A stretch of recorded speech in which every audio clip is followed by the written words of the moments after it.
You're listening to the OCD Stories podcast, hosted by me, Stuart Ralph. The OCD Stories is a podcast dedicated to raising awareness and understanding around obsessive-compulsive symptoms. I do this through interviewing inspired therapists, psychologists, and people who have experienced OCD. Welcome to the OCD Stories. And welcome to this midweek special episode of the podcast. Now, this episode is in partnership with the Neurobehavioral Institute in Florida, or NBI for short. Now, I've known Dr. Moritz and Dr. Hoffman for a while, and they've both been on the podcast. So I've partnered with NBI to bring an extra episode out a month, exclusively on the last Wednesday of each month. And this episode is with Dr. Jonathan Hoffman and Dr. Katia Moritz. They're both founders of NBI. But in future months, I will be interviewing some of their staff and employees on various topics around OCD and comorbidities that we want to share with you guys. NBI specialises in treatment and programs for anxiety, OCD, comorbidities, and complex cases.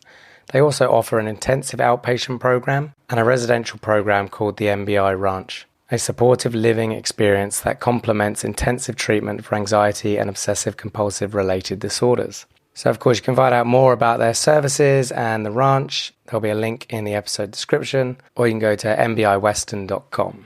Now, in this first special episode, I interview both John and Katia on the topic of what is OCD. The three of us agreed that this was a topic worth covering. I've not really covered this in any great detail. Obviously, I have in very niche areas, and what is OCD, you'll all be very familiar with that. But really just answering the question, what is OCD? And I also wanted to produce this episode for anyone that maybe stumbles across it when they're typing, what is OCD? To kind of give them some answers and maybe get the ball rolling for them. We go in more depth in this episode, covering in more detail around, obviously, what is OCD? But we all had differing views, which is interesting in and of itself. What are obsessions and compulsions? Common themes. Is there a difference between obsession and intrusive thoughts?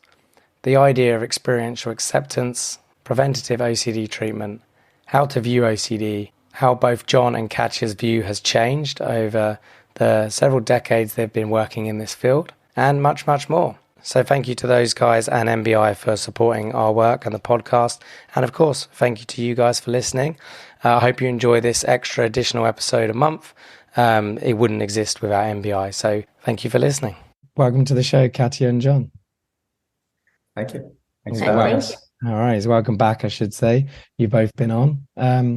So we're obviously going to be doing this episode the last Wednesday of every month. So, I guess throw it to you guys. Why are we doing this from your perspectives? For me personally, I feel that sometimes we're very isolated when we are in the clinic, like we are working with a certain number of people and just attending to the group that is here. And I always feel like there are so many people suffering and so many people that could learn and benefit from, some of the things that we acquired during so many years of experience working with OCD and anxiety that, I love that you have this platform that reaches a lot of people. And I think that because our mission is to touch as many lives as we can touch in our lifetime, that really fulfills the mission of our clinic, of us, John and I personally, I think. So I'm really excited to do that because I feel like we need to give the voices inside the house, and we want to broadcast the voice outside of the house. I think that's how it feels to me, and reach and support the people out there. Brilliant. Yes, and we also really want to share what it's been like to work together and collaborate and really have this kind of different points of view which come together, which change, which modify over the years as we've really devoted our lives. I'll try not to say how many years, but I think it's around 55 or 60 years of experience, and we worked together for a lot of that. Just to really bring people into kind of understanding what goes on the surface, what goes on behind the scenes, and to understand why collaborations like this are so important to further understanding of OCD and its treatment. And it's always evolving. One of the things I was thinking about as we get into our subject is that our understanding of OCD started with unconscious conflicts or not even understand it. We can go back thousands of years with demons and all sorts of theories. And now we're into neuroscience and all sorts of systems ideas, but it's constantly evolving. And that's what keeps us keeping this fresh and alive as we work together. And we thought this was a great time, and we really appreciate the opportunity to share what we're doing. And as Katia said, the whole idea is really to bring this to as many people as possible. Some people are very familiar with OCD. Some people are just starting on their journey. But wherever you are, we're so glad there's a forum to discuss issues like this. Wait, John, you're saying we're 40, 50 years? You're kidding? I think between the two of us, there's over 75 years. Not kidding. Like, Ixnay under 75 years. No, it is. Because if you think about it, like if you add my years of like clinical work and yours together in OCD, just you and I working together alone, it is like over 30 years. Just of us. 45 to be technical. Oh boy. Oh, each you mean? Each of us, like, oh yeah, that's true. Like, that's well, true. Together, you and I working in the same space, like working in the same environment, it's literally 32 years. And that's not even counting that some of them are like dog years, so to speak. That some of these years have been like, well, that seemed like 7 years, and some of them have gone very quickly. So again, it's all kind of relative, right? So how many years is objectively and how many years subjectively? Yeah. Right. But we try to have synergies even in our conversations and our work together, and we hope to talk about that today as well. Yeah, look, thank you for sharing while you guys are partnering with the podcast. And I think from my side, so, I'm always looking for new ideas. And one thing I've never really done is gone inside a clinic's mind or private practice's mind. So having you guys involved and some of your staff that will be on the show too, I think is going to give a behind the scenes look that maybe hasn't really happened. It has happened on an individual basis, but not as like a collective. So I think that's going to be really interesting. I've obviously interviewed you both and always enjoyed those interviews. I love what you're doing with the ranch and your intensive outpatient program. And then also, Katia, when I came to you about your book, Blink, Blink, Clop, Clop, and I had the idea of turning that into an audiobook, and I knew it was a long shot because I thought, she's probably going to want royalties or money for it. And obviously I wanted to give it away for free on the podcast, and you agreed to it, and you both voiced characters, and you brought other people in that I didn't know to voice characters, some very big names in the community. So that really started cementing the relationship. So I thought I'd reach out, and I'm glad you guys accepted. Excellent. Thank you. No, we're super excited to be here. And, John and I talk 20 million times a week, right? But we never really talk in a format where we have the pressure to think. Right now, we have the pressure to kind of like, ponder a little bit on what we've done. And I think that there are so many aspects, the treatment of OCD is a partnership. And I think our partnership really exemplifies what is needed in order to help people. Right. So having a true partner with your family member, with your clinicians, with your community, with you, to like what you said, when you call about and said, hey, what do you think about getting Blink Blink and putting on the podcast? I'm like, well, that's an amazing partnership. I could never even imagine, thinking about royalties. I'm like, I think this would get to so many people. This is beautiful. Right.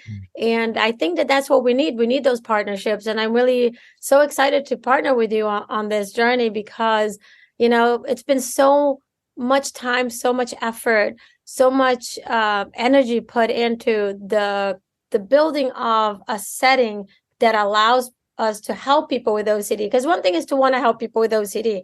And, everybody has a different platform. This is a beautiful platform. Our platform was done differently, and it took literally some 20 some years. I mean, the ranch took 25 years to happen. 25 years. We've been talking about the ranch and how we wanted to have this place, and people would laugh. I swear to you, when I would tell people the idea, they're like, oh, that's too funny. Yeah, right, Katia, that's going to happen, right? And it took 25 years because, to do this the right way, You have to really allow things to mature and evolve. And I think this partnership with you and doing this program is really exciting for us, because it's coming from that same place of maturing something and evolving into something new. Yeah, brilliant. Yeah, totally. As we're fermenting, we ferment our ideas till hopefully they're still growing and they grow into deeper and richer. But, I'm so excited about the subject today to talk about what is OCD, because on the one hand, it's very simple, and the other hand, it's infinitely complex. So I think that's also the truth about OCD treatment and everything compared to this. We can look at things and we don't have to make them like rocket science. And yet some rocket science at certain levels of complexity is really, really necessary. So we're always trying to balance those two ideas in both understanding OCD and providing its treatment. Good point. So let's jump into it. So my first question was literally, what is OCD? So I wanted to keep it very, very broad initially, just to see what you guys have to say on it.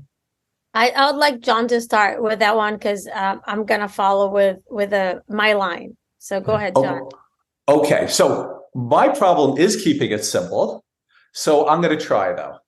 And I'll even try to make it more simple. But if you're going to go just by the general definition, OCD, it's a neurobiological or mental health condition. I like that a little bit better. That is characterized by obsessions, which are unwanted, experienced as intrusive thoughts, feelings, or sensations.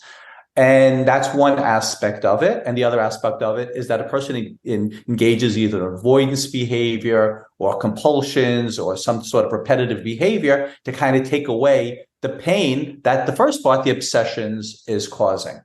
And that's kind of the simple nuts and bones of it. You could add doubting as a third wheel, but it's not included in diagnostic manuals, but maybe it should be. That this just not trusting of one's senses is a very important aspect.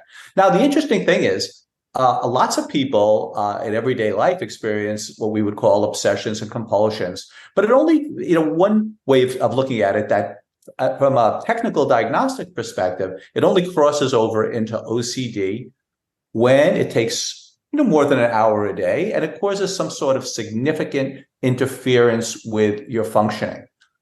Now, if you take all of that, there are a couple of specifiers, and the two specifiers that have to do with this, the simple definition of OCD is, one, are tics present or not, and two, the level of insight that's involved. And that, in a nutshell, is kind of the textbook simple definition of OCD.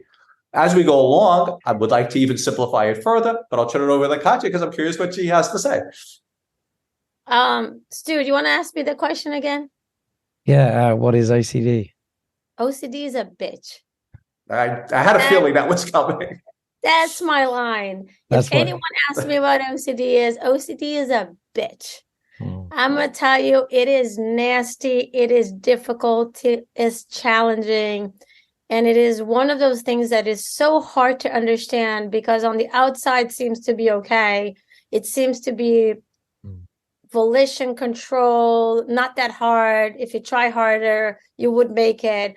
And the idea of that is upsetting, because, if you work as long as we have and experience the OCD world as much as we have, and in the thick of it, in the day-to-day with OCD patients, it's not what people experience on the outside world or expect to be. And so to me, from the way it is pervasive and the way it is tricky and the way you have a say, but you don't have a say, and you have to find your say, right? Because you do have a say, but you feel like you don't have a say. But you have to find your say. You have to find your way in. To me, that makes a condition so complex, because it affects so many areas of your functioning, but at the same time, your emotional well-being. Like, how could I not be able to do this? What's wrong with me? And then it trickles into a whole world of emotional, physical and family. I mean, it touches everything. Like, if my kidney is not working, it's between me and my kidney most of the time, right? When I have OCD, my entire world is contaminated by that. It's my whole world is affected, and in many ways, my entire life is filtered through these lenses of OCD. So nothing else. Like if a little, I always say like, like your pancreas is an important organ. Your liver is an important. But they have a function. Like when it comes to OCD, it's actually affecting your brain and your whole entire body, but a lot of your brain functions and perceptions. And once you have that brain working that way, it affects everything. Like there is, sometimes I look at a patient and I could see that there's not 1 second of their existence, that existence that is not OCD. There's nothing else. They breathe OCD, they exhale OCD, and it's so sad because it's so much more than what people realize, and the suffering is so incredible. Yeah, good point. Well, we could see how you could get from a simple statement, OCD is a bitch, to real complexities very, very quickly.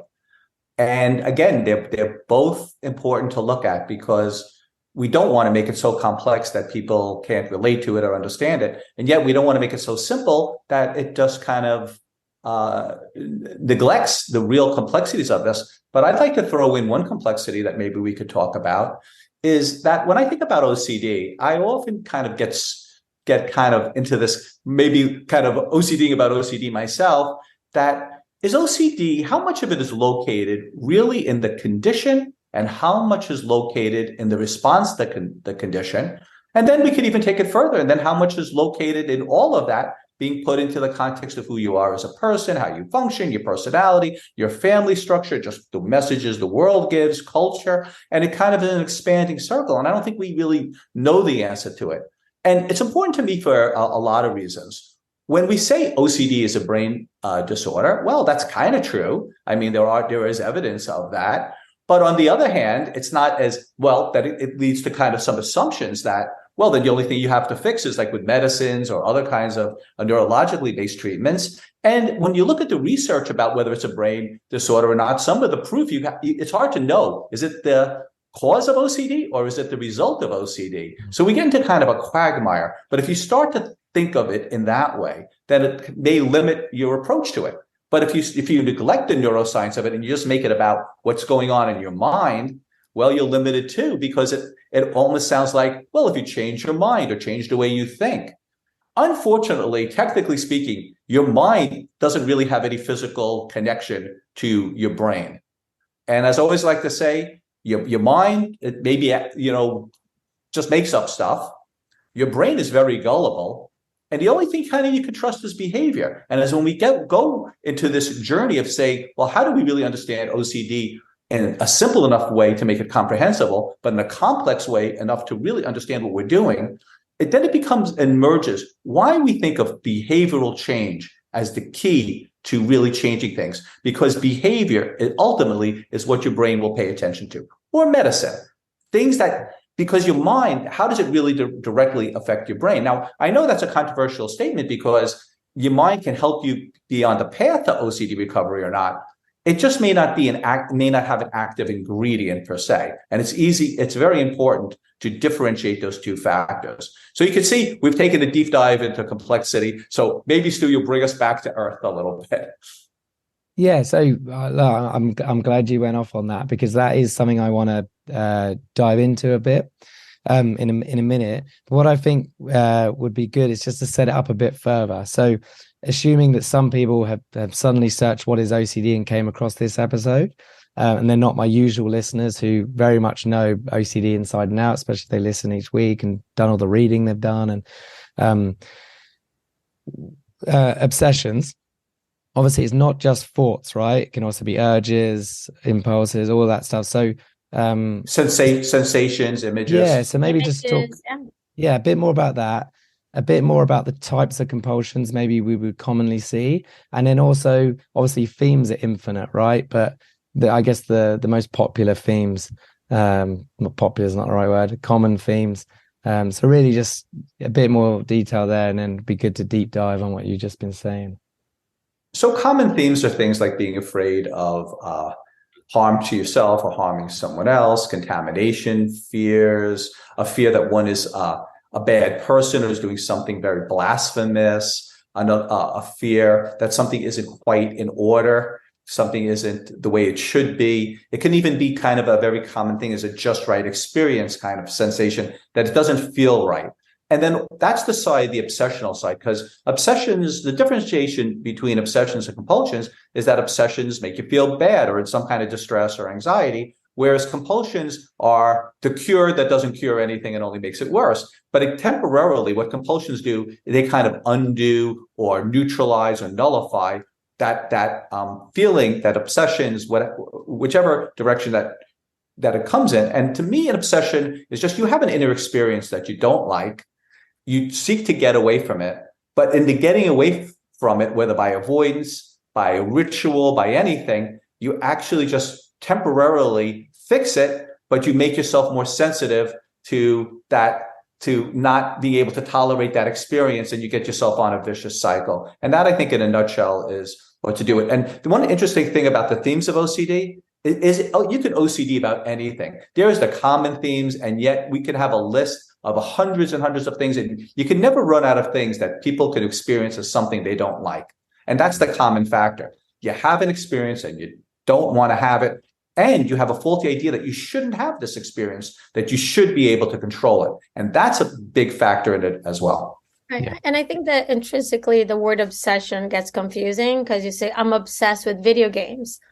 You know, it's not how the word obsession is used for obsessive compulsive disorder. Obsession is something that your brain keeps imposing on you, that you feel you don't want to have it there, and it's difficult or uncomfortable or distressing. So it could be a thought, a feeling, it could be a sensation in your body, it could be an image that keep coming back to you, and you're just like, I don't want to have that. It doesn't feel good. It just feels, it provokes anxiety, it provokes discomfort, it provokes an unsettling feeling. So when people say, oh, I'm obsessed with video games, that doesn't mean they are uncomfortable about video games. It means that I really love playing video games. So the problem is the word obsessed is used for something that you really want to do so much.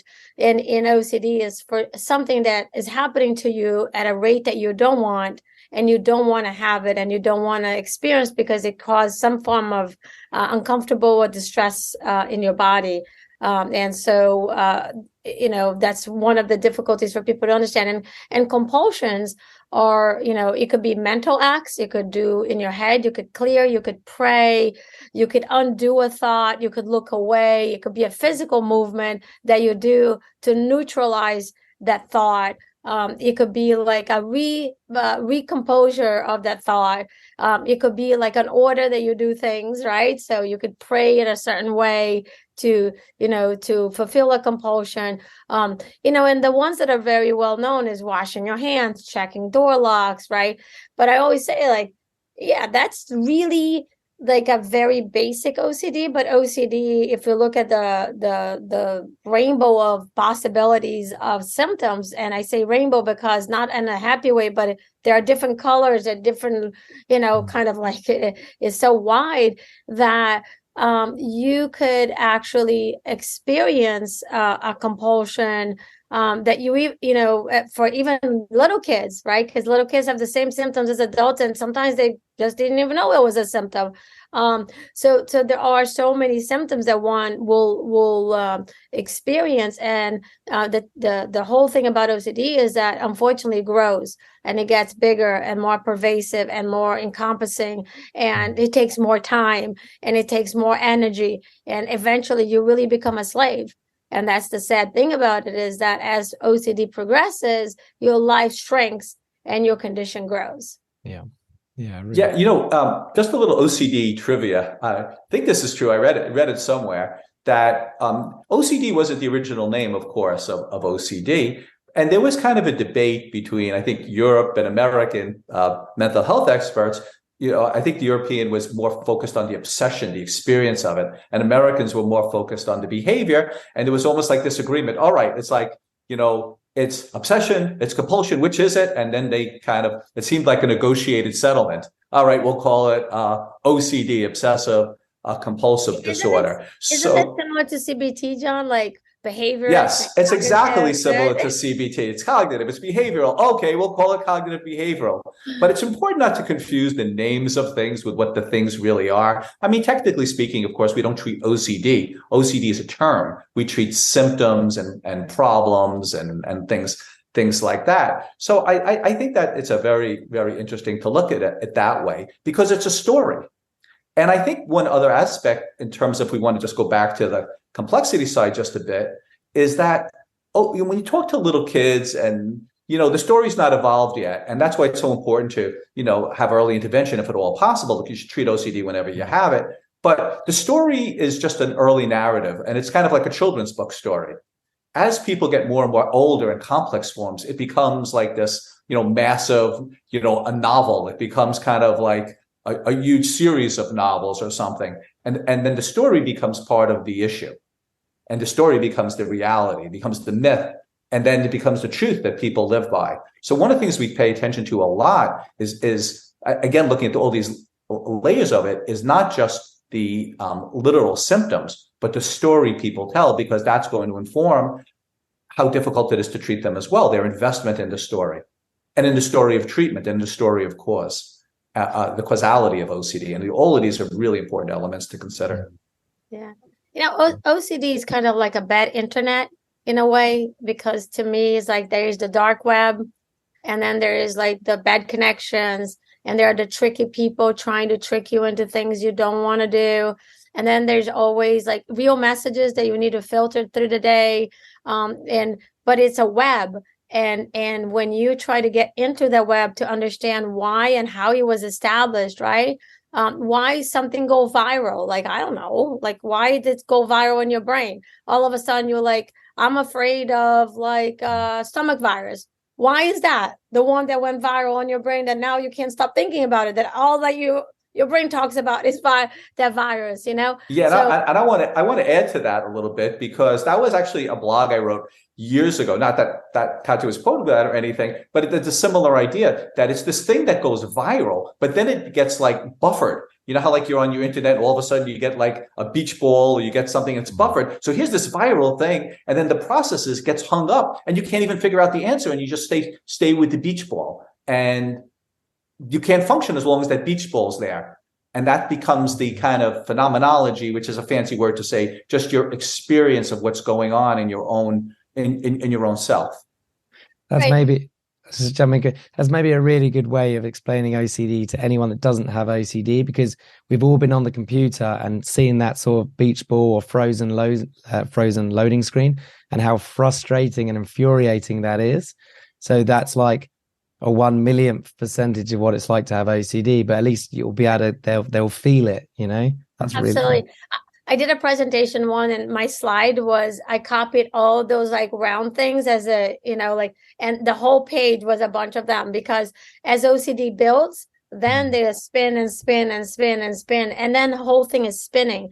And that's why OCD people are so exhausted all day, because they are like spinning all day. They're spinning and their brain is spinning, but the web continues to move, right? So right, and this. Sorry, go ahead. Sorry. No, go ahead. I was going to say, to just jump on build on that the web keeps spinning, but most people with OCD have at least one or more other conditions, not to mention life problems that are engaged with this. So there's all sorts of what we call comorbidities or co-occurring conditions. And the range of those is incredible, from tic disorders to attention deficit conditions to autism to personality disorders. Again, almost any psychopathology or any type of condition that you can have can interplay and intermix with OCD, even making the picture more complicated. So when we say we're treating OCD, generally we're not treating OCD in any kind of vacuum. We're treating OCD in a variety of contexts, including other conditions. And as I mentioned, and as Katia mentioned, this whole range of things that just happen just in regular life. Yeah, good point. And even just to add to that, so I'm glad you brought up comorbidities, because that's something I was going to ask about later.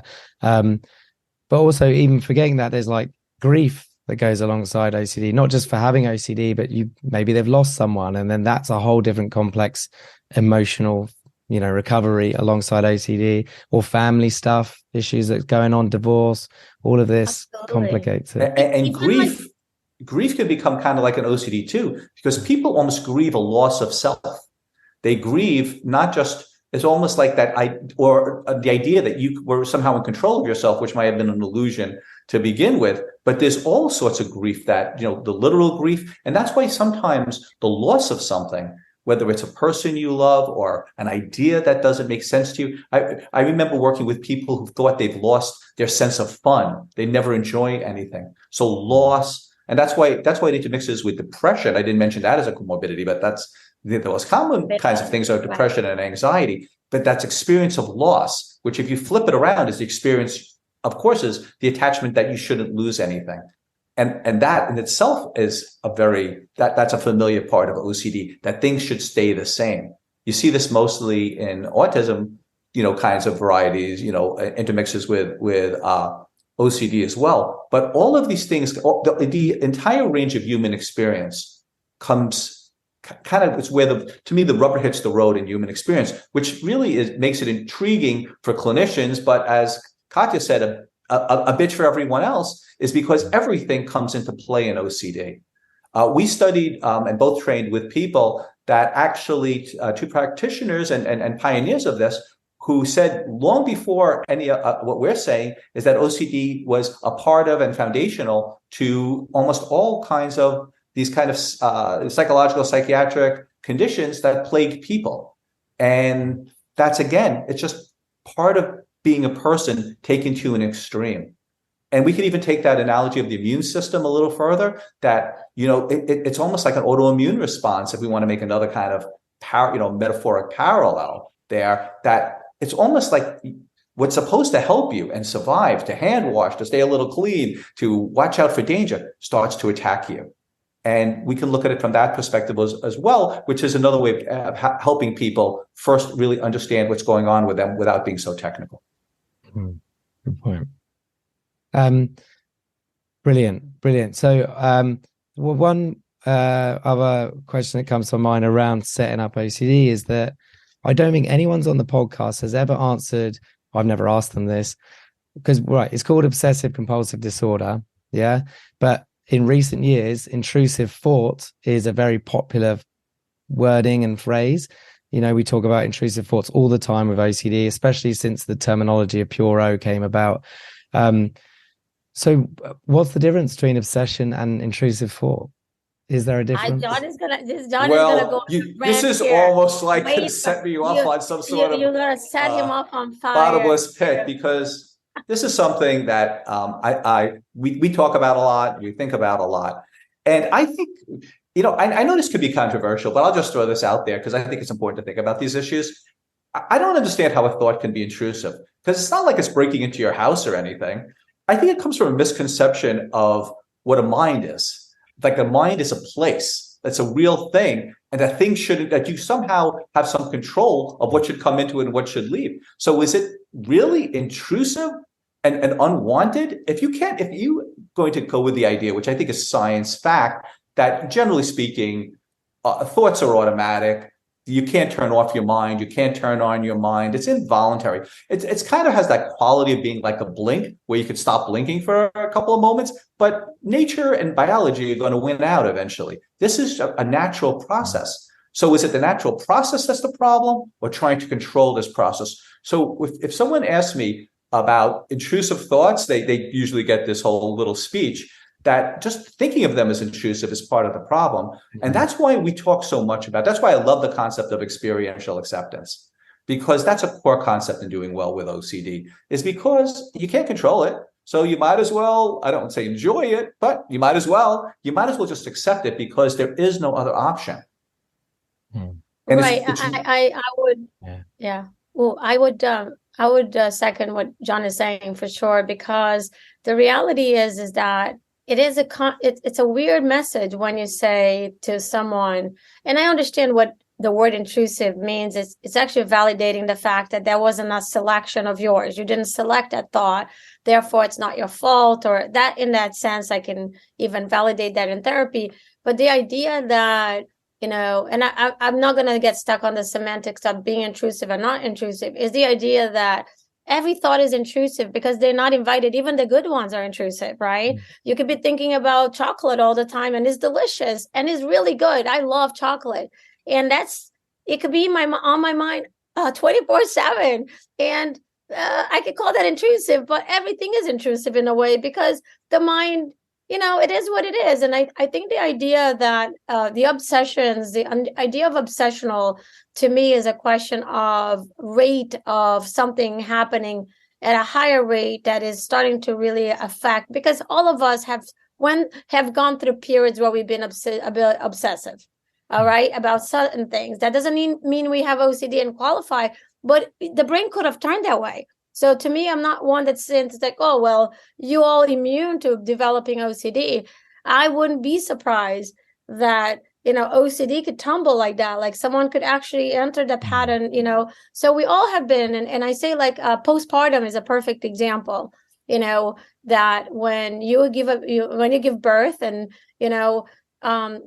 you get a much higher rate of like the crazier thoughts coming through your mind. And, I felt so grateful that I understood the concept of like, who cares?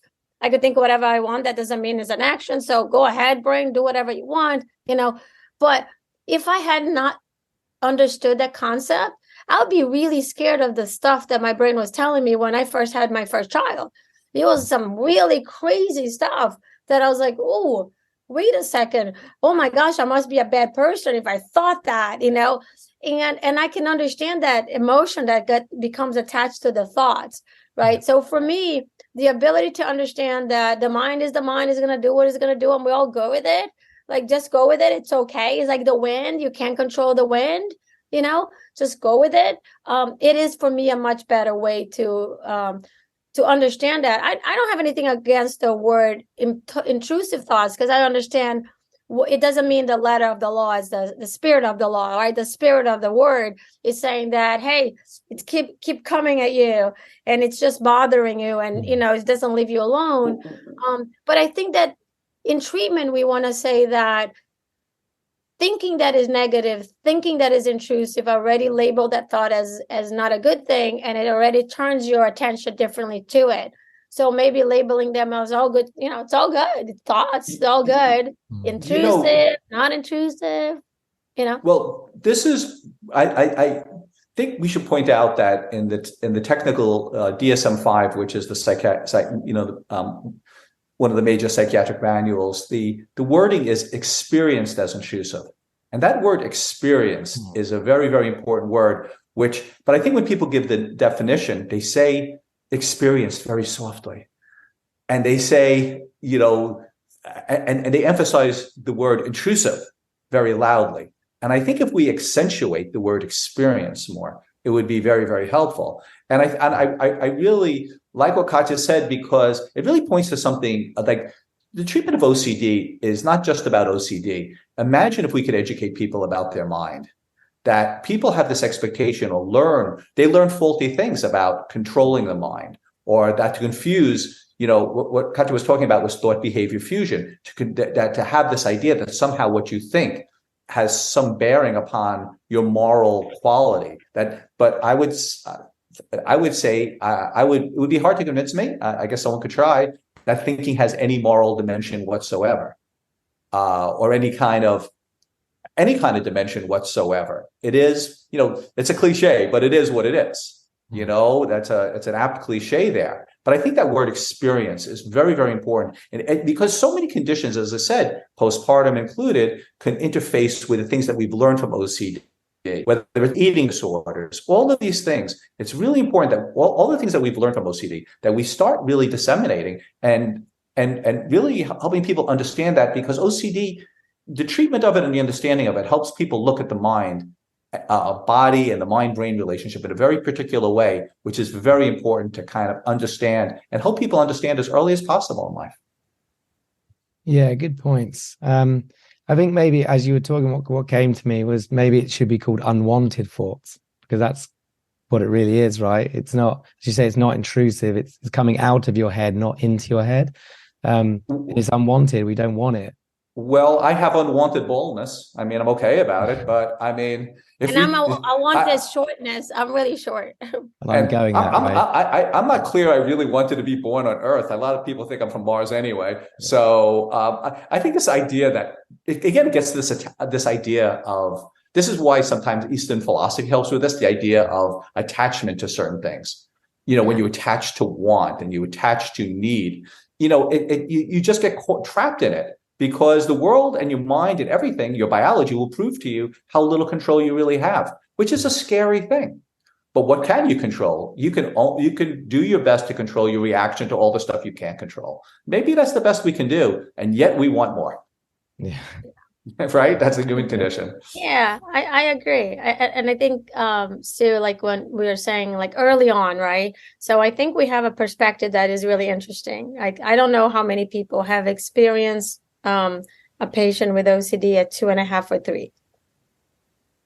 Right. And I think that having that experience is so eye-opening when you see a little child who has never seen a compulsion or a symptom or an action, nothing to do with OCD, and you watch in front of your eyes OCD exactly like you see on our 30, 40, 50, 60, years old, patients. And when you see this little kid doing and saying things that are so like clearly diagnosable, like meeting criteria for a diagnosis of OCD, it is the most fascinating thing, because you're seeing it as like a blank slate. Like, this is a little tiny one, and and it's so cute because even their attribution to the symptoms, I had a little guy one day tell me that his bones were telling him to do the compulsions.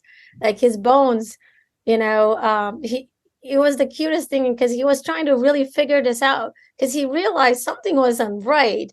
And he was so little. So little. And he was like, Dr. Moritz, my bones are telling me to do this. And when he said that to me, it was so like, wow, he understood that something internal was pushing him to do something that he quite didn't want to do. And he wanted to stop, but he felt so uncomfortable if he stopped that he felt his bones were bossing him around, right? And so, it's funny because in his care, we had to actually use the bones as like the OCD, right? So we said, well, we have to boss the bones back. Bones are not supposed to tell you what to do. So we're going to tell the bones what we got to do, right? And to me, that purity of understanding the physiological push, the physiological push of OCD is very important. I come from a very psychoanalytic country. Brazil is a very psychoanalytic country. And my first, education was in psychoanalysis. I quite didn't like it at all. For me, it wasn't really the right type of theory. And I remember my first time seeing an OCD patient and diagnosing someone. The diagnosis was obsessive-compulsive neurosis. The name OCD wasn't even established yet. And to me, that word neurosis, the way we use it in modern times, is like, it's like this, like, it's just so consuming, it takes a lot of you. And seeing that even in a young child, like, so why is a 4-year-old or a 5-year-old spending so much time being so consumed by something that they shouldn't even think about? Like, why are you even thinking about that? Like, that shouldn't even be your issue, like it. And I think that really speaks to the challenges that people with OCD have. And I have to say that my experience has been also that implementing treatment with a very young child is so beautiful, because they're so brave and courageous, the same way as they don't, they're like, oh, let's go. This is a game, let's do this. It is so amazing. And how quickly they realize, hey, I may be able to outsmart this thing. I need to go around this a little bit. Something there's a glitch here, and I have to move around this glitch, right? So to me, that tells us what OCD is, because a lot of conditions can be diagnosed at young. And even when they present at young, they may present a bit different, like if you think of bipolar disorder, which is a whole controversy about diagnosing that on young people. when people diagnose, the presentation is really different when they, and again, there's a lot of controversy, but there are conditions that we look and say, hey, this doesn't present exactly the same. But in OCD, that purity of that symptom, that repetition, that reassurance, is there. But what's so hard also is that anyone that watched development knows that a lot of those OCD characteristics are part of normal development, So I used to say, like, anytime that we have a new person working at the clinic and they had young kids, I knew I was going to get pulled aside after a few weeks and say, I need to ask you a question. It's personal. I can't tell you how many times I had that conversation. And it's like, my son reads the same book every single day and it's the same thing over and over. And he likes the show, and mastery and OCD kind of pull each other on development, right? But it's very interesting to see how it really gives us a glimpse of what comes next, and what happens next. And I also think it's very important to connect with the things that are precursors. So when someone talks to us about like separation anxiety, I always say to them, this is a great idea for you now to work on the separation anxiety and front load this person to learn what the brain could do, how it could trick you. So I'm a big proponent of preventative OCD treatment. And that's why I wrote Blink, Blink, Clop, Clop.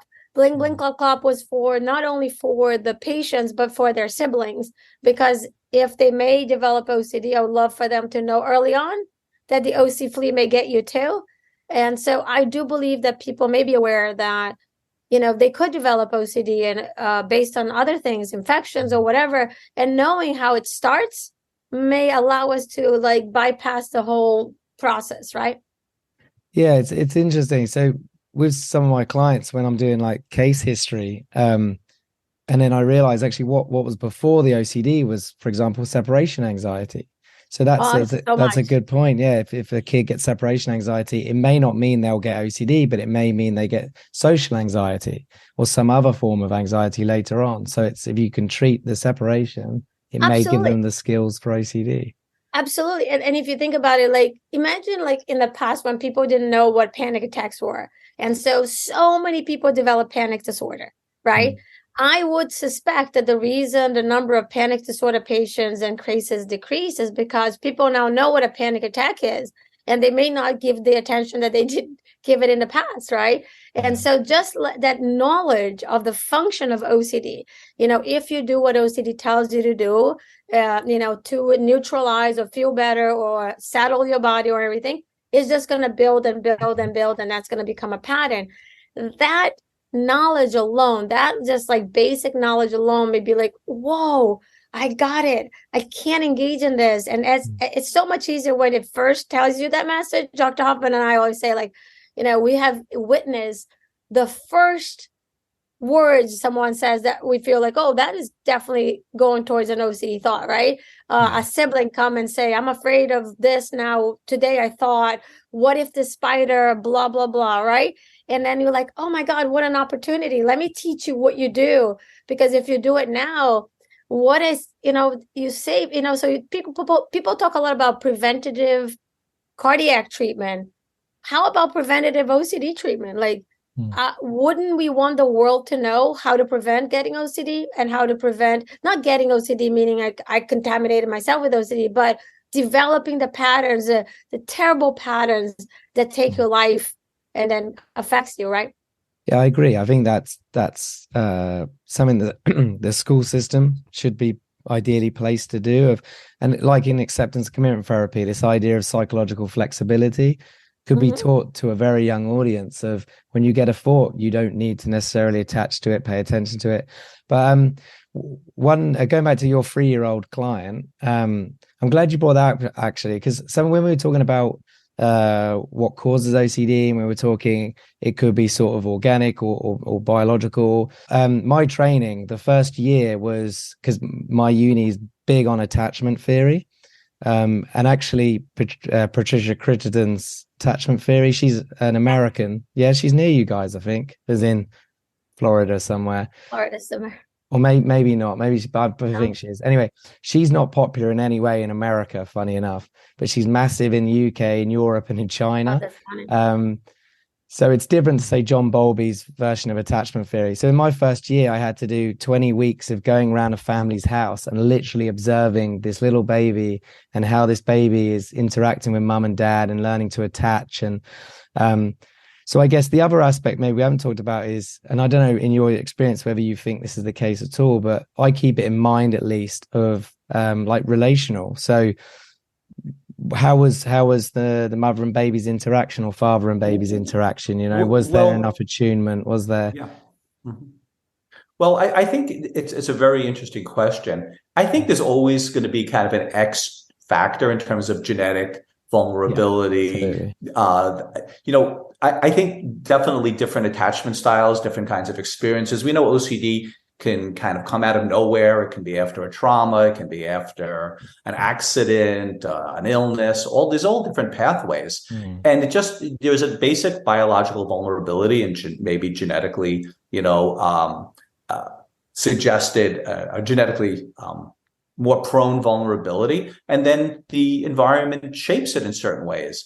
For example, like in certain unhealthy attachments, if someone says, you have to wash, or they can't let someone out of their sight, of course you could come to certain conclusions, but it's not the whole story, because there are certain kids whose parents don't attach in a very healthy way, who think, boy, I'm learning how I'm certainly going to do the opposite of this when I grow up. Just like people who grow up with phobic people, sometimes they're counterphobic. They're those courageous people. So I think there's no one size fits all theory. This is this is a complex area, but I think it's certainly something to think about. And again, it goes back to what Katia was saying. It's this education.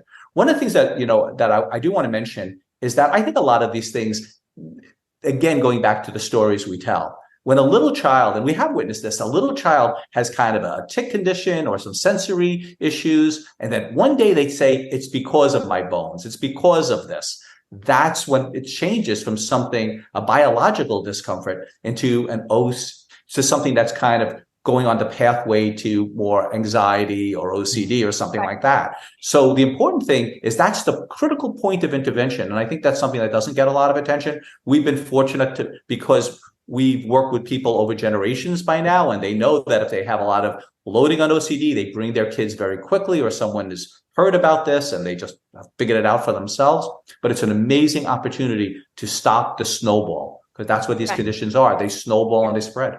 I probably spend the majority of my career in parent and family training for OCD. Like if you ask me, like, what have you done most? It was parent intervention. Take a kid that didn't want to get better and convince them. Like getting into like power struggles with teenagers. Like, I don't know why I love it. I don't know why I don't care. I'm so like, small and tiny and all of that. And I never even thought about that as a barrier for me to go and intervene in a home or go after and say, hey, we need to do something to save this life, because the family structure is not that different than other family structures, but OCD is so corruptive and it corrupts the entire family, because if you think about it, OCD touches exactly where families want the most to be, which is be calm and settled and functional. And as OCD minds that process, it actually convinced the family that either you do what I'm telling you to do, or I'm going to create havoc in your family, in your house, and I'm going to break your relationships. And the sad thing for me about it is that, again, the more they do, the more they have to do. And then everybody tumbles together, right? And also because OCD grabs on the main core, role that parents have, which is, I'm here to make my kid feel better. I'm here to reassure my kid they're going to be okay. I'm here to teach my kid that their thinking makes no sense, right? Or that I need to give him reasons and explain things to them. So OCD, it has that as the perfect storm there, because, hey, that's my fuel. That's my food. Thank you very much for helping me. And it attaches right into that. So I'm less concerned about the attachment portion of the attachment thing, because when OCD comes into play, it detaches everything. So if you had a great attachment development and You have a great relationship with your family. I've seen families literally go into war because they are in a terrible siege from OCD, right? So attached or not attached, sometimes I have to be honest, sometimes a little bit of a distant, more the ability to not parent so much with your heart, but more with your head, and have a thought, wait, this makes no sense. Maybe even better than this, like, oh my God, we're so everything. And then the family gets roll into it and can't really see it because the emotions take them, right? So having a little bit of a distance sometimes, I ask the parents all the time, I know you love your child and love is unconditional, but right now we're going to have to turn everything else into conditional because we need to take a step back and parent with our heads, not with our hearts, because our hearts are betraying us. Our hearts are being, OCD pulls on our heartstrings.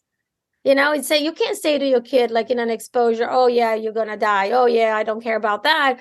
Because it's like, it's a terrible thing to say. But once you understand what's happening, when you know what to do, it just changes the process. And I have to say, over the years, I find that one thing that I take a lot of pride in is actually making those relationships beautiful after, right? That our patients have this connection, this really beautiful interaction, this healthy relationship.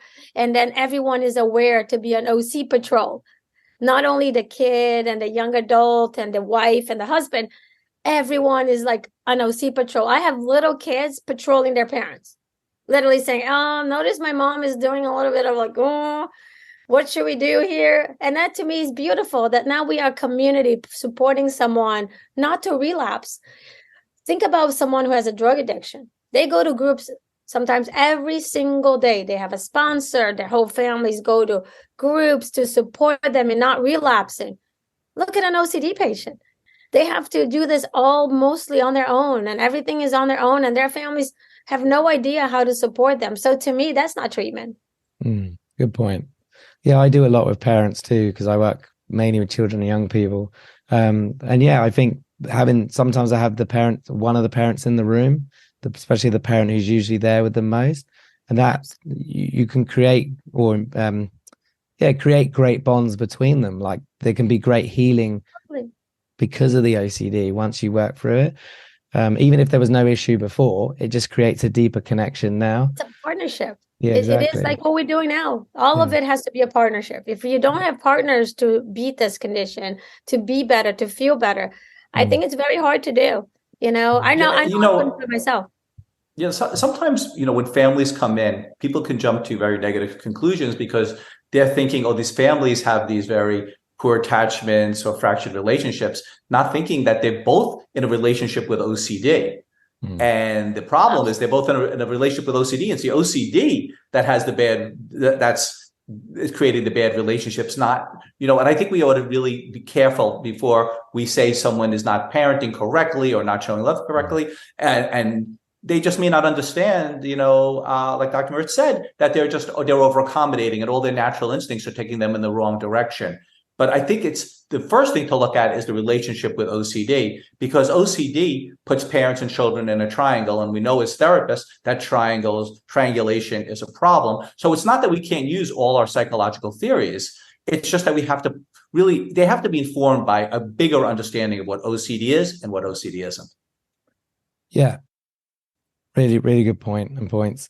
So a question that I'm always curious about, and I think maybe we'll all have different answers to this, or maybe there'll be overlap, which is, do we look as OCD as a bully? Do we look at it as something else? So for example, I looked at it as a bully for many years within my own story. And that definitely helped me, that narrative, because it was something I could fight against. So I'm not against anyone using that. For me, it's like whatever way you decide to look at OCD, if it helps you, that's all that matters. But for me now with my clients, I kind of see it as, I tell them if you want to see it as a bully, like we can use that language, but I see it more, or explain it more as it's just a part of your brain, especially where the amygdala is, that is so hyped up, so anxious, it's worried, and it's our job just to show it that it's okay. It doesn't need to be worried, and we need to calm it down through our behavior and through other things. Well, I think I'm going to take a stab at an answer. And again, it'll be interesting to see how Dr. Moritz and I both look at this. I think you can look at it as a bully, but I think it's kind of, Katia has her Rio background. I have another background. I think you could look at it as a bully, but understand that some bullies you don't fight in a typical way. Some bullies you fight by ignoring them. You fight by accepting their presence, that they're just natural part of your neighborhood or something like that. Or you could use your wits or something like that. I think couching it in like a military terms as you have to beat it or you have to fight it, it actually kind of narrows the martial arts of it all. That you fight in many ways. And I think you mainly fight with your emotional intelligence. Like one of my, I think it's a familiar book to many people, but if you're not, the book Emotional Intelligence starts with a martial artist on a bus, and someone starts up on the bus and he's trying to think about how to subdue the person, how to beat the person. And some old guy gets up and just kind of kids around with the guy who's creating danger on the bus. And he winds up going off the bus with them to go out to, imagine going to a bar together or something like that. And then the martial artist is thinking, who really is the martial artist here? So I would say that we have to think of this in not just one way. And this is, yes, we can think of it as a bully or something trying to take over your system, just like any other condition would. Yeah. But think of a bully in a broader sense and think of our tactics in a different sense. Yeah, I like that. I'm gonna bring myself back to many years ago when I wrote the Bling Bling Clop Clop book, because I needed to figure out an image. So I just say, like, I treated young kids for a long time because they kicked my butt in treatment. So, there was a boy that, I was trying to treat, and he challenged me so much. It was so challenging to really get to help him and everything. And that I was like, I need to figure this out. I need to become a better person in terms of this treatment. I need to understand how to treat them. And the idea of writing Bling Bling Clop Clop was about, like, hey, how do I tell this story and about this bully that you are not trying to kick or hurt, but that you're trying to outsmart, right? So I'm gonna. The cover of my book has the OC flea here. Can you see the OC flea? Yeah, I can. Yeah. Yeah. So the OC flea there is. I wanted to find a character that looked mischievous and nasty and someone you don't want around, but that was there luring and look. And I wanted him to have different hands. I don't know if you see here, he has 4 sets of hands and legs, because once he has one hand on you, he will take the other, and he'll take the other, and he'll, grab you like an octopus and just, take you in. So for me, like, having that visual representation of, like, hey, I don't have to absorb this as what I want for myself. I could actually say, that's not how I want to go. This is no longer okay with me, right? And to me, is no different than a substance or other things that, are in our lives that people want to get rid of. So my representation of OCD is, in my mind, something that is trying to trick me, and my job is to not let it trick me, right? And so, without judgment, without anger, without emotions, because that the bully wins, is that I can roll with it. So I always tell people, I do this exercise, which, I always tell the patients when they come in, I ask them to call me stupid. And a lot of times for OCD people, that's a really hard thing to do, right? To call someone stupid, I'm going to hurt your feelings and everything. And I say, call me stupid. And they say, stupid. And I ask mom and dad for permission. Can they call me stupid? Is a stupid okay word? Yes, let's go. And I then act upset, and then I respond to it. And then I ask you, if you were my bully, what would you do? And they say, well, if I was a bully, I would just, sometimes they're so nice, they like don't know what to say because they can't think like a bully, but like they say, like, oh, I would like to keep on going and provoke you more, and look at you, you're upset. And I said, no, now you're winning, right? And I'm upset and I'm responding to you. And then I said, well, let's try a different way. And I asked them to call me stupid. And I say, yeah, I'm stupid. I'm the stupidest person, and I love it. In the past, the Guinness book was a big thing. I don't think the kids know what that is anymore. But I'm like on the Guinness book of stupidity, and I love it. I'm the champion. You never met someone as stupid as me. And it's funny because it works for children and adults equally. And all of a sudden they realize that my answer harmed them, right? And all of a sudden they don't have where to grab. And we can in the future talk about like the difference between, uncertainty statements and exposure statements. But I did my first exposure statement. That's an exposure. I'm actually agreeing with you, and I'm trying to make it even worse. I'm not only saying that I'm stupid, I'm the stupidest person you know. And so right now I'm putting you on a defense because the first thought you have is like, no, you're not. I know stupider people than you, right? And all of a sudden I disarmed you, right? That to me is an important concept, because to me is like, it's not what OCD tells you, because it could tell you the craziest. I mean, the crazier, the better, I say. Like, if you are creative and you're smart, or your OCD is going to give you some whack, crazy thoughts. And I say, but people make billions of dollars in movies by making their crazier thoughts into a movie, and they're not upset about that imagination and thought. So I actually say it's all good. Like, embrace it. Cool. Yeah. So I have two more questions for you guys. So in your combined 70 plus years of experience, how has your view of OCD changed, if it has at all? Well, my view of OCD has changed immensely since I just becoming kind of aware of this as a condition in the world, where, at first I wasn't sure what I thought about it. And then as I learned more, I thought, oh, I have a pretty good grasp of this. But then as I learned it even more, I realized, oh, I don't have such a good grasp of this. And to me, my view of it is it's, and what's kept me really engaged in it for all of these years, and just as much or even more than before, is that it's such a kind of basic human thing about relating to the world, that my view of it now is just that it's always evolving, it's always changing, and our views of it have to evolve and change if we're going to keep up with it. It is a bitch, and it is always changing, and it gives you different faces, and that's one of the realities of it. So your view has to kind of change and adapt and learn how to deal with it really effectively, so that you're not in the position of not knowing what to do with it. It's like teaching a kid how to deal with a bully or deal with a difficult situation. It's no different. So it has to bring out all of, beyond just the technicalities of it, the mechanics of it. That's sometimes the easier part. It's the person, it's life. And all of that has to be considered. So my view is constantly broadening and deepening. Yeah, nice. I'm going to take exactly the opposite side on that argument. And I'm going to say that my view of OCD hasn't changed. What has changed is my understanding of humbling being a clinician and treating OCD is. I actually, really funny enough, have kept my first treatment protocol that I ever written for an OCD patient, ever. And I'm not going to tell you when it was, because that make me really old.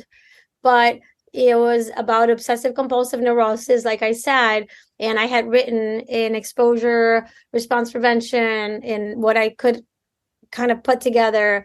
And in a very basic way, I was actually proud of myself because it showed some understanding of what OCD is. And at that moment, when my patient got better, I probably felt like I got this. Oh, wow, I know how to treat OCD. And 30 some years later, I'm like, oh God, I'm still learning how to treat OCD. I am still learning every day how to treat OCD. So I think the journey showed me that, you will never master this like you never master fitness, or you're never going to master, reading totally, or writing. It is a journey. And I would love for the new generation treating OCD to understand that really early on. Sometimes I hear people saying, I don't want to collaborate. I do my way and I do my protocol. I'm like, oh my God, like, how could you? Like, that is impossible. Sometimes when people say, we do 40 hours of training and then people are treating OCD, I'm like, well, so then we are terrible. We suck because we have our postdoctoral residents for 2 years. And after 2 years, we're still like supporting them and holding their hands. All these years later, Dr. Hoffman and I, how many times I'll call him or he would call me and say, hey, hear me out on this. What do you think? Hear me out. Just think with me on this, right? It's so much bigger. It's not about like exposing someone to a fear and response preventing. It's trying to say like to fly a plane, you just pull the lever and you fly. Anybody could sit there and pull it. All right. And if you could take a 40-hour class, start working for JetBlue. That's not it. Well, I like that because it's the difference between mastering a flight simulator and really flying a plane where the stakes are real. Yeah, and I think that's really, I think, and as you can see, we have points of agreement and we have points of disagreement, but I think that's kind of the dynamic tension where creativity, to bring it back to why we're doing this. I think it's really the opportunity to even in a conversation like this, to even crystallize our thoughts more by speaking with you as well and thinking about these difficult questions that we wrestle with and we're both still evolving. And, it's interesting because if you both agree, you're looking at everything the same way. And what's the use of that? Why do you need two or more? But if you have different lenses and you look at things different ways, they overlap, they combine, and that creates a more interesting image of this. And we're just involved in the process of this, just like people involved in the process of OCD. We're involved in the process of trying to work with OCD and understand it. And just trying to do the best job we can and have the most understanding of what we can and bring the most expertise we can, because this is, it may not sometimes be literally life and death. Sometimes it is that, given that, we've learned that it's a myth that people with OCD can't be suicidal or don't actually commit suicide, especially if drugs and alcohol are involved or things like that. But it's life and death of the enjoyment of life, of right. The engagement of life. And that, in that life. Sense, we have to do. It's a life that's not life sometimes. Right. It's not life. And I think that's the hard part here is like, when we look at a situation as OCD evolves, and it's so important for people to recognize, when you have OCD, get treatment early, get treatment right there, do what you need to do, because it does evolve and it does get complex and does get worse, right? And then we get to see the other side of the nasty side of it, where it is like being a slave and it is like the lack of freedom. And by trying to gain control, you lose control, right? You lost control of your life, of your desires. You don't even understand yourself anymore. And I think that's the difficulty when it comes to OCD, is that, it really will be a life sucker. And you don't want that. I want to just bring a very short story parable. It's a familiar one: the turtle and the scorpion. And I think so. The turtle's swimming around in a little stream, and it sees a scorpion on the bank. And the scorpion says, "Hey, turtle, come over here." And the turtle cautiously approaches the scorpion, and the scorpion says, "I have to get to the other side here. Would you mind giving me a ride?" And the turtle says, "Give you a ride? You're a deadly scorpion. You'll kill me." And the scorpion says, "But that makes no sense at all. Why would I kill you? Because I can't swim. Scorpions can't swim. I'll just drown." And the turtle thinks about the logic of that and says, "Okay, I'll give you a ride." And about halfway through, the scorpion stings the turtle. And the turtle says, "What have you done? Now we're both going to die." And the scorpion says, "I am what I am." And there's two lessons there. One, that's the nature of OCD. It is like a scorpion. And if you're a turtle in a stream, the lesson of OCD is stay away from that scorpion, learn to manage that scorpion, see that scorpion for what it is. That's not being too corny. No, I like that story. Good points. And I think hearing your answers reassures me a bit. I think I'm still relatively new in my career, and I swear the more I learn, the less I feel I know. So it's true. Yeah, and that's the beauty of it. It's like art, like you can know how to do this or that, but there's so much still to learn, and that keeps us doing this. And I think that's the beauty of it, is to be humble. And I think that sometimes I think it's a cover up that we meet so much with the clinicians and spend so many hours talking about, because I think it becomes like you become so aware of how really difficult this is and how much it goes into it, that you need to do this differently. And for all of the clinicians working in a vacuum by themselves, I urge them and urge everyone to connect, to look for help, to look for each other, to support each other, because this is not a lonely journey. I mean, in a surgery room, there are so many people supporting the people doing the surgery. And a lot of times you need 2, 3, 4 surgeons that come in and out to help, So remember that it's very hard to walk in and say, oh, I do surgery in my office all by myself, right? I think that's hard. And so if you are doing that, make sure that the surgery is simple enough that you could do that in your office.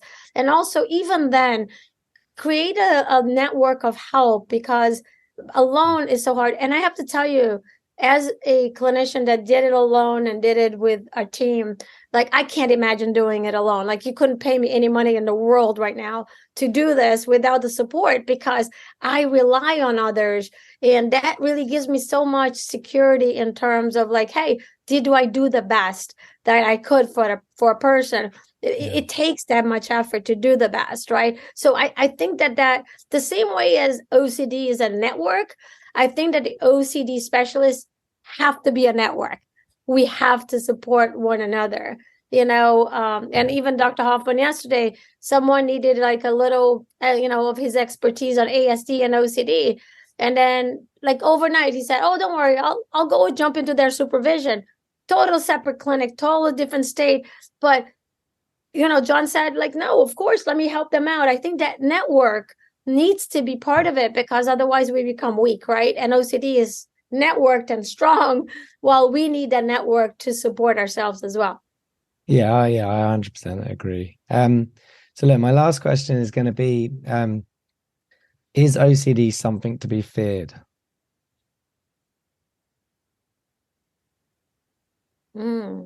Well, I can quote an American president on that. Oh, yeah. The only thing we have to fear about OCD is the fear of OCD itself. OCD is an awful, horrible condition. And we wish nobody was afflicted with it, of course. But it's the fear of it magnifies it. It is mysterious, but it's also comprehensible. And it also, most people do well in treatment. Not everybody, unfortunately, but most people, if they stick with it, they actually do quite well. And if they really can not only stick with it, but they can embrace it beyond just the technicalities, oh, I'm doing exposures, but embrace the lifestyle of dealing with OCD in a more constructive way. Well, I've seen people like Dr. Moritz and yourself, I'm sure, go from places that are, unbelievably severe to amazing life. Now, we don't want to ever blame anyone who is not making improvements. But we wanted to say, hey, we always want to give a hopeful message here, because there's good reason to hope. If you were going to have OCD in the history of the world, and OCD has been, before it was named, it was misdiagnosed or not recognized, or who knows why. But today, there is every reason to get help if you need it, help yourself the best extent you can, and really understand what's happening. So concern is the more moderate form of fear. You should be concerned about it, but fear will impede your ability to really engage with it. Yeah. So I'm gonna say that I fear OCD. I fear what OCD does to people. And I would say that you may want to use that fear as a reason to get help. It's not a beautiful picture. It's not like as subtle as people think. It's not like, oh, I'll control it, I'm going to be okay. There's a moment where things stumble, and it's a terrible thing to watch. But one thing that I've witnessed over the years, and that's what really keeps us going, Dr. Hoffman and I, although old, we still so much in it and involved in every day and every aspect of the clinic and the work and together with the patients, because we've seen that the people that get treatment and work on it are the ones that have a happy, healthy, fulfilling life. And so if you tell a cancer patient that they would be able to live their entire life well if they did a certain amount of things that made them a little scared and uncomfortable, that it would be like, yes, I fear death and I'll do whatever you want. I think the fact that people sometimes don't realize how terrible OCD can become, it actually postponed their impetus to get the help they need and do what they need to do, or they kind of justify, oh, I don't need intensive, I need to be at my job, I need it. And then when things get really bad, they don't recognize it gets bad. And by the time they end up in treatment, it is so much bigger and so much more involved that it's so much harder. So I do feel like because we fear death and cancer kills you, it's very quick for us to decide, I'm going to go bald, I'm going to feel terrible, but I'm going to get through this treatment. And when it comes to OCD, it's like, oh, maybe next we get that a lot. Well, can we come in the summer? I'm like, yes, but I hope by the summer, it's not going to be that much worse, because this is progressing. It's really growing, right? So I feel that sensation of hey, this is pretty serious and this could go south allows me to say right now, take a pause. Because I always say to people, without OCD, your life can be and go and develop. You could grow, you could study, you could change jobs, you could divorce, get married again. All those things can happen. Now, if you have really bad OCD, guess what? None of it can happen. You are not going to hold on to your job, to your spouse, it stops everything. So if people fear that, I think they will be much more willing to start the process earlier and say hey, no, I'm going to go for it. This is not, can't wait. I think that's important. And at the same time, I think we all have learned, I think as therapy has evolved, that it's sometimes more fruitful to increase courage rather than focus on reducing fear.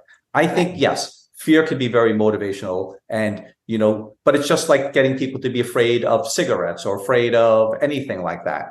The statistics of people who change because of fear, because the consequences are not so immediate and you get the relief of OCD immediately, that sometimes it has to be, and that's where things like acceptance and commitment therapy and all these other kinds of, I think, more philosophical types of treatments, is that we want to increase something. We want to create a value system. We want to go towards something rather than from a negative reason, but from a positive reason. But it's not either or. Both strategies are important to have in your toolkit.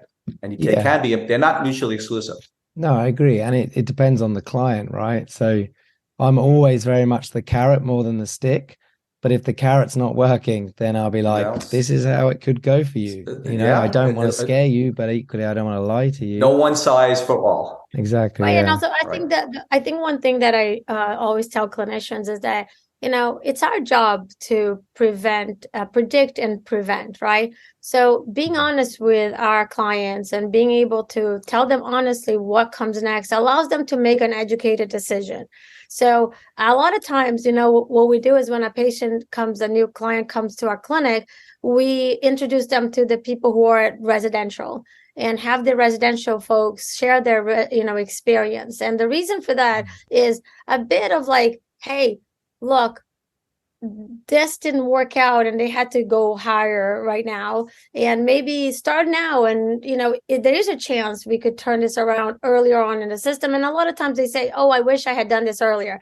Right. And also it's important to realize that you are where you are and it's the right time to do it. So wishing that you did before does not stop you from saying this is my time to go and do it. But I think that the impetus to increase courage, right, sometimes come from that feeling that this is my time. I want a beautiful life. I deserve that life. And OCD people are the coolest people. They are awesome. And they, that meaning that they've been battling something that other people haven't. And the experience is that sometimes we look at siblings and one had it and the other didn't have it. And then as they get older, they so prepared for this world because they already had to fight their brain. They already learned so many skills, and they're much better prepared for the war of life because they had to battle their own brains, right? So I think it's also a strengthening kind of method for a lot of people. Yeah, really good point. I like that. So look, this has been action-packed, tons of different perspectives, and obviously, what is OCD? I'm sure it could be like a 20-hour long podcast, and we still wouldn't have concrete answers. Not with us. Not with us. Let's go around with all these different perspectives. So yeah, thank you for coming on today and talking about this important topic. Thank you for giving us the opportunity, and I think it's such a valuable thing to do to bring this. Yeah, absolutely. It's lovely. Thank you for listening to this week's podcast, and thank you to our Patreons who helped make this episode possible. And if you would like to find out more about Patreon and the rewards and benefits, then there will be a link in the episode description. If you enjoy the OCD Stories podcast and would like to support us with a one-time tip/donation, please go to theocdstories.com/support. All tips, no matter how large or small, are greatly appreciated. Please subscribe and rate the show wherever you listen to the podcast. So thank you to NBI for supporting our work, and if you would like to find out more about their intensive outpatient services or the ranch, head to nbiwestern.com or the link will be in the episode description. And quick disclaimer guys, this podcast is not therapy, it is not a replacement for therapy. Please seek treatment from a trained professional, and until we speak, take care.